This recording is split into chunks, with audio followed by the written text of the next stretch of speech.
welcome to True Projects. In this video, we are going to explain about the project that is enhancing the prediction of employee turnover with knowledge graphs and explainable AI. Before getting into the execution, first let us understand what is the project about. So, in today's world, businesses are finding it really tough to keep their best employees around. It is not just about finding someone to fill a job role, it is about the ripple effects when someone leaves. Think about it every time an employee quits, whether they choose to or the company has to let them go, the organization takes a hit. It affects morally because losing team members can disrupt the flow of work, shake up the confidence of those who stay. Productivity slows down because it takes time to onboard and train a replacement. And then there is the cost. Research shows replacing even a single employee can cost a company anywhere between half to double their annual salary. That's a huge financial drain. And now, what makes even more challenging is that employee attrition isn't caused by just one thing. It is like a puzzle with many pieces. How satisfied someone is with their job, how supportive and inspiring the company culture is, the quality of the leadership, and even how the job market looks outside. All these factors interact in complex ways. That's why it is so important for HR teams and managers to really dig into these reasons by understanding why people leave. They can create better strategies to retain talent, improve the workplace, and ultimately save a lot of time.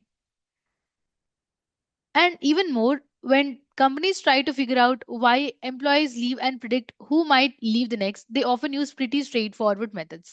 That conventional approaches rely on basic data like age, tenure, or salary and run it through models like logistic regression or decision trees. Sure, these methods work to some extent and they can give decent accuracy, but here the problem is they don't really dive into the deep into why behind the numbers.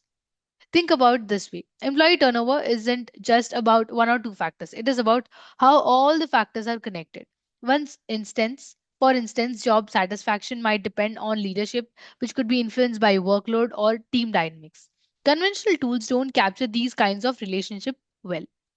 So they miss out on the bigger picture. This is why. This is why we need a proper system. This is why we need a proper system where deeper analysis and smarter models come into the play, giving us insights that they are not only accurate but also actionable. So, this project is all about leveling up how we predict the employee turnover instead of sticking to the usual way of analyzing tabular data like rows and columns in a spreadsheet. This system takes it a step further by turning the data into something called knowledge based graph. Basically, it represents the data in a way that highlights relationships like connections between an employee's job role, their satisfaction level, and their performance. Now, this project, for doing that, it proposes a technique called graph convolutional networks, that is GCNs. So by using this, the system digs into these relationships and creates new enriched features that aren't obvious in the raw data.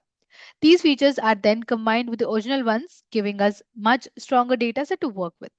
After extracting the features, we will be training all the features with these models, that is linear SVM, linear support vector machine, random forest, gradient boosting, logistic regression, and light GBM for predicting the employee turnover. So it is not just about predicting better, it is about really understanding the deeper connections in the data. And what makes the system really valuable is that it doesn't just give predictions on whether employees are likely to leave or stay. It explains why that predictions was made. Where explainable AI comes into the picture. So here explainable AI techniques, that is XAI, comes in. So it helps to highlight the key reasons behind employees' decision, like how their job environment satisfaction or involvement with the company might be influencing their choice or stay. This kind of transparency is crucial because it gives companies actionable insights. If they know what's driving turnover, they can work on improving those specific factors. And to make sure that the system is actually doing a good job, here it is evaluated using different metrics, that is accuracy, precision, recall, FN score, and confusion matrix. So these metrics measure how well the system is making the predictions and whether it is catching the right patterns or not. In short, combining advanced feature extraction, getting the right data with the explanation of how it works, the system becomes a really powerful tool for companies. They don't just get the prediction, they also get a clear understanding of what needs to be addressed to reduce the turnover and improve the employee satisfaction. So this is the proposed system, and to further improve the performance, this in this project we are incorporating multi-layer perceptron, which is MLP. Imagine this MLP as a system that uses multiple layers of neuron to understand the data more deeply. By having these layers, the algorithm can detect complex patterns that might not be obvious with simpler methods. It's like looking at the data from different angles to find hidden trends, which leads to better prediction accuracy for the employee turnover. And as the front end of the project, additionally, as an extension, we have developed front end by using Flash framework. This means that system isn't just something that runs in the background, it is interactive and people can actually use it to test how well it works. The best part is that secure authentication mechanism. So it is secure, their authentication in place, so only authorized users can access it, ensuring that the data stays protected and accurate. This makes the system practical for actual use while also keeping everything safe and secure. And moving on to the implementation, to implement this project, we have followed the steps mentioned in the flow of work. So first, we have imported all the Python libraries and packages such as pandas, numpy, matplotlib, scikit-learn, and others to work with the data, build the models, and create visualizations. And then we inspect the data set to understand its structure, identify missing or inconsistent data, and get a feel for the different features available for the analysis. Then comes data visualization. So here we use graphs and charts to visually explore the data and discover patterns, trends, and relationship between different features. This helps in understanding the data better. Then comes data processing. Here we fill or remove the missing data to ensure the data set is clean and clean for the modeling purpose. And then we remove any duplicate rows that may skew the results. Then we drop irrelevant or redundant columns that do not contribute to the model performance. Later on, we convert categorical labels into numerical values so that machine learning models can process them. For example, we convert yes or no to 1 and 0. After that, we separate features x from the target variable y. Here, x represents the input features while y is the output or label that we want to predict. For example, it is turnover here, that is employee turnover. Then we split the data into training and testing sets. Training set is used to train the model, and testing set is used to evaluate the model on unseen data. Then we extract advanced features using graph convolutional neural network, that is GCNN, by transforming the dataset into a graph structure, capturing relationship between different features. After that, we define all the machine learning models. Then they will be trained with the training data set to learn patterns and the relationships in the data. And they will be evaluated using accuracy, precision, recall, and FN score, and they will be compared through the graphs. Coming to the part of front end, so we have used Flash framework and created a simple web application so users can interact with the system. The Flash framework is used to build the front end, and SQLite is used to handle user authentication, registration, and login. Coming to user gives input as feature values. So here users they can input their data such as employee attributes into the system to make predictions. And that will be pre-processed at the backend. It will be fed with the trained model. Finally, outcome will be displayed through the front end of the application where the employee will turn over or not. So this is how we have implemented the project. And coming to the algorithms used, these are the algorithms used in the project. So each algorithm, that is LSVM, that is linear SVM, is trained with the original features and also the GCNN and original combined features. Similarly, random forest. First, it is trained with the original features, and then random forest is trained with the GCNN extracted features and original features. They are combined together and they are being trained on random forest. Similarly, all the algorithms are trained like that. Here we have used extension model too. And to implement this project, we need basic requirements, which are hardware and software. Coming to hardware, we need operating system of Windows, processor of 5 and above, RAM of 8 GB and above, and hard disk of 25 GB and above. Coming to software, we need application of Python, front-end framework Flask, back-end framework Jupyter Notebook, database SQLite 3, and front-end technologies are HTML, CSS, JavaScript, and Bootstrap 4. So this is the overview of the project. Now let us execute. So open the code folder. These are the source code files in the code folder of the project. Let us understand each of them, how will they be used in this project. Here in the dataset folder, we have the dataset used in this project to train the models for predicting the employee turnover. So these are the different attributes. Based on this, employee turnover will be predicted. So we will be training the model on all these features. Let's close this. And here in this test data file, we have test cases that we will be using in the front end for predicting the employee turnover. And here in the model folder, we have the algorithm information stored in .h5 files, numpy files, pickle files, and that will be loaded into the project code during runtime of the application.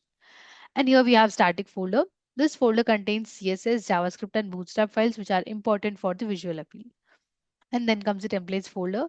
This folder, we have HTML pages that are used in this project. It typically includes files like index.html, about.html, etc., which represent different pages of the website. And here we have app.py file. This .py file contains the information related to front-end logic.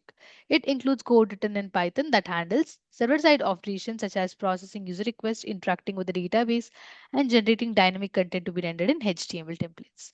This is the notebook.ipynb file. This is a Jupyter notebook file which contains a combination of code, graphs, and outputs all in one place. It allows users to write and execute code in individual cells, making it a popular choice for the data science. And this is the signup.db file. This file is a database file which is used to store the user information.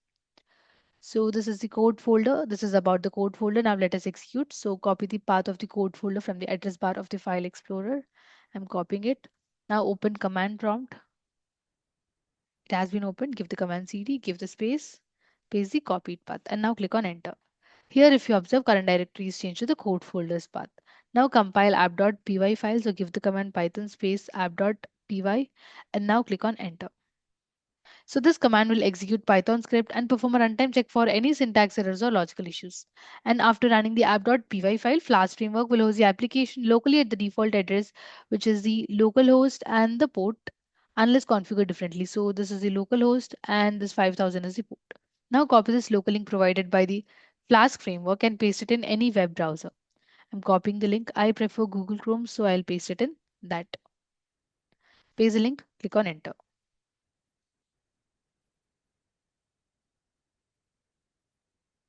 So this is the web page of the project which is displayed in the browser. This is developed using Flask framework. So here you can see a sign up link, right? Click on that and enter all the registration details if you are registering newly. I have already registered, so I'll directly sign in. Click on sign in and give your username and the password. Click on sign in. We have signed in successfully and we are redirected to prediction page of the project. So here you can see a choose file button, right? Click on that for uploading the test case file. Click on that. So this is the test file that we're supposed to upload. Select it, click on open. It has been loaded. Before uploading it, just get back to the code folder and let's see what do we have in that test data file. Open that. So these are the different test cases that we will be giving now as the input. So here total we have 10 cases now that we will be uploading for predicting whether the employee will turn over or not. These are here total we have 10 different employees input features. So here we have age of the employee, business travel, daily rate, and department, which department he belongs to, what is the distance from home, what is his education, what is his education field, and what is his employee count. And here we have employee number. So similarly, we have all the categories, all the features related to the employee. So we will be giving these inputs in the application now. So get back to the application. Now click on upload. So this given input, it will be pre-processed at the backend and then train model will be giving us a prediction. So this is the first employees inputs that we have given. So based on the given inputs here, we got the prediction is employee turnover. No, that means employee will not get turnover. Similarly, for the second case, so this is the second test case that we have given. So here we got the prediction as employee will turn over. If the employee has these kind of parameters, then application has predicted as employee will turn over. And for the third case, employee will not turn over. And for the fourth case, here we got the prediction as employee will turn over. For the fifth case, yes. For the sixth case, yes. Similarly, for all the cases that we have given, here we got the prediction that whether the employee will turn over or not. So now let's check with the graphs. Click on graph. So here, this is the extension MLP GCNN combined features confusion matrix graph. Here on x-axis we have predicted class and on y-axis we have true class. And this is the accuracy score comparison graph. Here on x-axis we have accuracy score and on y-axis we have all the algorithm names that are trained for predicting the employee turnover. And this is the precision score comparison graph. This is the recall score. This is the FN score. Accuracy, precision, recall, and FN score are the metrics used to evaluate all the models. Now click on sign out. So just by giving the inputs, that is all the parameters related to employee, the application will predict whether the employee will turn over or not. So this is all about the project. Thank you for watching video. For more projects, please visit our website www.trueprojects.in. For updates on latest project videos, please visit True Projects YouTube channel and subscribe.